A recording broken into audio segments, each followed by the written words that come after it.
loi 184 du Code d'Hammurabi. Ah ouais, un grand classique de l'histoire du droit. C'est ça. Alors, je pose le décor pour ceux qui nous écoutent. Le texte brut, traduit de l'acadien, il dit à peu près ça. Si une nourrice allait un autre enfant à l'insu des parents et que l'enfant meurt, on lui coupera les seins. Boum, direct. Ouais, c'est violent. Et sur la table aujourd'hui, on a vraiment une belle pile de sources. Des transcriptions d'analyses historiques super pointues qui viennent notamment de la chaîne Sociogonie, des textes d'anthropologie, des essais sur le droit mésopotamien, bref, du lourd. Du très lourd, ouais. Et ce qui est génial avec ces sources, c'est qu'elles ne font pas juste l'inventaire d'un vieux code de loi. Non, en fait, la mission de notre exploration aujourd'hui, c'est de comprendre comment les esprits académiques les plus brillants du monde entier ont pu se tromper, totalement tromper. Et ça pendant 150 ans sur cette phrase précise. C'est fou quand on y pense, un siècle et demi d'aveuglement. Complètement. Jusqu'à ce qu'un seul chercheur, en 2004, vienne renverser la table et changer radicalement notre vision de la famille, de la loi et de la parenté antique. Parce que cette phrase, à la première lecture, elle valide vachement notre cliché de la justice antique. La fameuse loi du talion. L'organe qui a commis la faute est mutilé, c'est primitif, c'est barbare, et ça semblait tellement logique que les chercheurs s'en sont satisfaits. Ben oui, comment leur en vouloir en même temps quand on lit les pointures de la syriologie, je pense à Driver et Miles dans leur bouquin de référence de 1952, ou même Martha Roth ou Raymond Westbrook dans les années 90. Des sommités, vraiment. Voilà. Et eux, ils concluent tous à une espèce de négligence grave. Pour eux, c'est l'ancêtre de la faute médicale. En gros, la nourrice est payée pour une tâche, elle en fait une autre, en cachette, le bébé meurt, l'État la punit. Une rupture de contrat qui tourne mal, quoi. La logique paraît implacable. Mais elle est implacable seulement si on regarde Babylone avec nos lunettes du XXe siècle. C'est là que le bas blesse. Exactement. Le gros problème de cette théorie de la faute médicale, c'est qu'elle insulte presque la sophistication du droit mésopotamien. Les Babyloniens ne faisaient pas dans l'approximation vindicative. Leur droit était d'une précision chirurgicale sur la notion d'intentionnalité. Tu veux dire qu'ils savaient très bien faire la différence entre un accident et un crime volontaire. Mais tout à fait.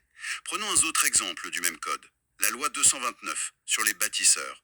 Le texte dit que si un maçon construit mal une maison, qu'elle s'effondre et tue le propriétaire, le maçon est responsable de la mort. D'accord. Là, la loi établit un lien direct entre la malfaçon et le décès. C'est de l'homicide involontaire par négligence. C'est clair, c'est net. Donc le législateur babylonien avait le vocabulaire parfait pour décrire une négligence mortelle. Absolument.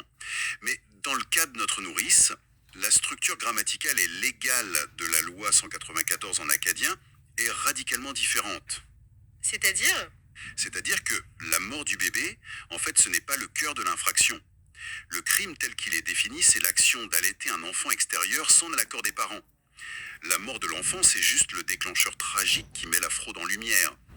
Le délit, le vrai crime, c'est la clandestinité de l'allaitement. Ah ouais, c'est un détail qui change absolument tout. Le crime, c'est pas l'homicide, c'est l'acte d'allaiter en secret. Exactement. Et ça a échappé aux chercheurs occidentaux pendant 150 ans. Ils cherchaient de la responsabilité civile des dommages et intérêts sur un contrat de travail. Ils n'arrivaient pas à concevoir que donner le sein pouvait, en soi, être un acte illégal. Qui nous amène du coup au fameux bouleversement de 2004 dont je parlais en intro, les travaux de Safa Kachmas. C'est la clé de voûte. Il publie une étude sur la parenté de lait chez les Sumériens, et là, toutes les pièces du puzzle s'imbriquent. Il explique qu'en Mésopotamie, le lait maternel, c'était pas juste de la bouillie, c'était pas juste un nutriment, c'était une substance juridique. C'est un concept fascinant. Pour les Sumériens, le développement humain se faisait en deux phases égales. La phase du sang, dans le ventre de la mère, et la phase du lait, après la naissance. Donc, allaiter un enfant, c'était littéralement l'intégrer dans une lignée. Le lait crée des liens inaltérables au même titre que l'ADN aujourd'hui. Exactement. Des liens qui dictaient ensuite avec qui on pouvait se marier, qui héritait de quoi. D'ailleurs, le terme sumérien pour désigner cette nourrice, c'est amaga. Amamaga. Ce qui ne veut pas du tout dire employé de maison ou babysitter. Non, ça se traduit par mère fondatrice. Elle crée du lien social et juridique. C'est pour ça que j'adore l'analogie de la falsification. Ce que cette nourrice commet, c'est pas de la maltraitance infantile. C'est un piratage biologique. Un piratage de l'arbre généalogique, ouais. Imagine une seconde. le truc aujourd'hui. C'est comme si quelqu'un s'introduisait de nuit chez une famille très riche, ouvrait leur testament privé et y ajoutait secrètement le nom d'un nouvel héritier. C'est exactement ça. En donnant son nez en cachette, la nourrice intègre un inconnu dans le réseau très privé des alliances de cette famille. Elle modifie la généalogie de la maisonnée sans leur consentement. Avec tout ce que ça implique, hein, pour les transferts de terres, les futurs mariages. C'est une vraie cyberattaque sur la structure familiale de l'époque. Et c'est là que la mutilation des seins prend tout son sens. Ce n'est plus du tout une torture primitive ou de la vengeance émotionnelle. C'est une sanction purement administrative. L'État babylonien retire à cette femme sa capacité physique à forger des liens de parenté illégaux. C'est froid, c'est institutionnel. Elle a abusé de son pouvoir de créer des alliances, donc on détruit l'instrument de cette fraude. L'équivalent antique de radier un avocat du barreau pour avoir falsifié des actes de propriété, quoi. C'est exactement ça. Mais à Babylone, le sceau officiel, la signature du notaire, c'était le corps lui-même. C'est d'une rationalité glaçante, mais c'est hyper cohérent. Mais il y a une question qui me taraude avec tout ça. Comment des générations entières de philologues, des mecs hyper brillants qui parlaient couramment l'acadien et le sumérien, ont pu passer à côté de ce truc pendant un siècle et demi? Le problème n'était pas linguistique, il était conceptuel. C'est le piège ultime de l'anachronisme. L'Académie du 19e et du 20e siècle a lu ces tablettes avec le filtre de la famille nucléaire moderne. La famille basée uniquement sur la génétique, l'ADN, le sang. Voilà. Pour la pensée post-lumière, toute parenté qui ne découle pas du sang, c'est un contrat social artificiel, comme l'adoption. L'idée qu'un fluide corporel, comme le lait, puisse avoir une force légale, ça leur passait au-dessus de la tête.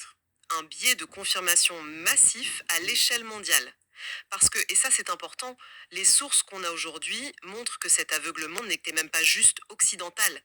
Même en Turquie, dans les années 80, un chercheur comme Arab Alaman classait la parenté de lait dans la case des parentés virtuelles ou pour de rire. Ce mot virtuel, il en dit long. Même dans les cultures où la parenté de lait a laissé de grosses traces, l'impact de la modernité a tout écrasé. On n'arrivait plus à prendre ça au sérieux institutionnellement. Et ça nous amène au point culminant de l'aveuglement académique, mon exemple préféré dans cette histoire, Sigmund Freud. Ah, Freud et la Mésopotamie, c'est un grand moment d'ironie. C'est monumental. Freud connaissait très bien le code de Hammurabi. Ça avait été découvert au tout début du XXe siècle par Jacques de Morbeau, un Français d'ailleurs, donc Freud était au courant. Et il s'intéressait de très près aux origines de la civilisation, aux grands tabous, sauf que, dans son bouquin Totem et Tabou, quand il essaie d'expliquer pourquoi l'inceste est interdit dans toute la culture, il part dans un délire total. Il nous sort le mythe de la horde primitive, le grand-père tyrannique qui garde toutes les femmes, les fils jaloux qui s'allient pour le tuer, et ensuite, boum, culpabilité originelle géante. C'est ça, et pour expier le meurtre du père, ses fils auraient inventé l'interdit de l'inceste. C'est hyper romanesque. C'est de la belle psychanalyse, mais ça ignore totalement la réalité concrète et légale des sociétés antiques. Il avait les preuves sous les yeux d'une société hyper structurée et il a préféré inventer une culpabilité psychologique fantasmée.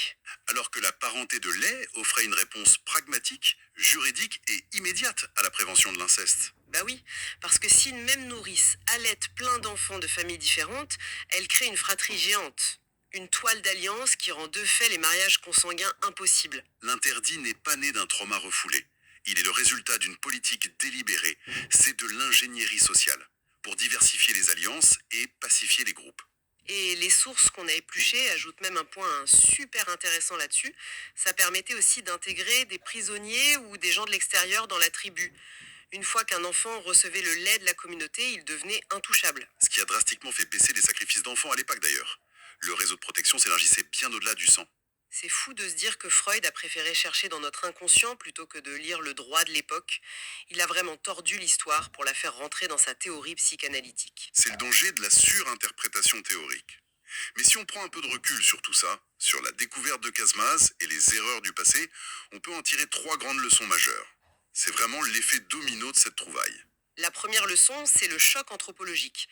L'affaire de la loi 194, elle nous oblige à décentrer notre regard. La famille, c'est pas juste de la biologie, c'est pas qu'une question de gène, c'est une construction juridique. Le fait que le lait maternel ait eu une autorité légale supérieure ou égale au sang, ça fait exploser l'idée que notre modèle familial actuel est universel. Et ça nous amène directement à la deuxième leçon, la continuité historique.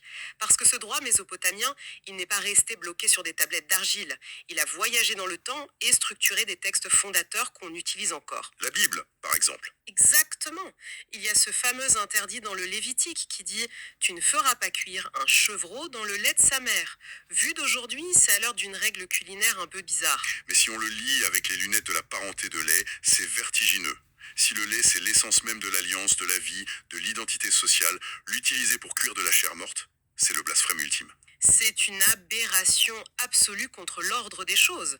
Et la résonance, elle ne s'arrête pas à la Bible. Ce principe mésopotamien, on le retrouve hyper vivant aujourd'hui dans le droit islamique. Tout à fait, à travers le concept du mahrem. Le droit islamique a vraiment formalisé ça.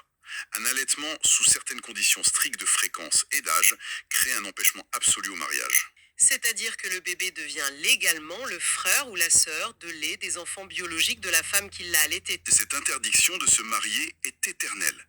Elle a exactement la même force juridique que l'interdiction liée au sang. Et on ne parle pas d'une petite coutume locale. C'est un pan entier du droit familial appliqué par des centaines de millions de personnes dans le monde. Les successions, les règles de pudeur, tout s'articule autour de ça. Savoir que ce système complexe vient tout droit des Sumériens d'il y a 4000 ans, ça force le respect. Et ça nous amène à la troisième leçon, peut-être la plus importante pour nous aujourd'hui, L'humilité scientifique. l'humilité face aux sources anciennes. Les chercheurs du passé ne manquaient pas d'érudition. Ils parlaient acadien mieux que nous, mais ils manquaient d'imagination institutionnelle. Ils ne pouvaient pas concevoir qu'une autre société ait des piliers conceptuels complètement différents des nôtres, mais tout aussi rationnels. Lire le passé juste pour y chercher le brouillon de notre modernité, c'est le meilleur moyen d'être aveugle. C'est refuser d'écouter l'autre pour ne s'entendre parler que soi-même. Cette exploration du code de Hammurabi, elle nous rappelle que nos propres certitudes sont souvent nos plus grandes œillères. Ce qu'on trouve primitif ou irrationnel cache très souvent une architecture sociale d'une complexité dingue. La punition de cette nourrice, ce n'était pas de la cruauté aveugle, c'était la défense chirurgicale d'un tissu social basé sur le lait. Et ça, forcément, ça nous pousse à réfléchir sur nous-mêmes. C'est la petite pensée que je voulais laisser à ceux qui nous écoutent pour clore cette plongée. Je sens la question provocatrice arriver. Toujours. Si un acte aussi banal en apparence que donner du lait pouvait, il y a 4000 ans, bouleverser des arbres généalogiques, annuler des mariages et redéfinir la diplomatie, on peut se demander ce qu'il en est aujourd'hui. Quels sont nos équivalents, c'est ça? Exactement. Quels sont les rituels invisibles de notre propre modernité? Quels gestes du quotidien qu'on prend pour de simples transactions ou de la pure biologie dictent en réalité les alliances profondes et les frontières invisibles de notre monde sans même qu'on s'en rende compte? L'histoire antique a encore pas mal de miroirs à nous tendre, c'est clair. Ça, c'est certain. On va s'arrêter là-dessus. Il y a de quoi cogiter.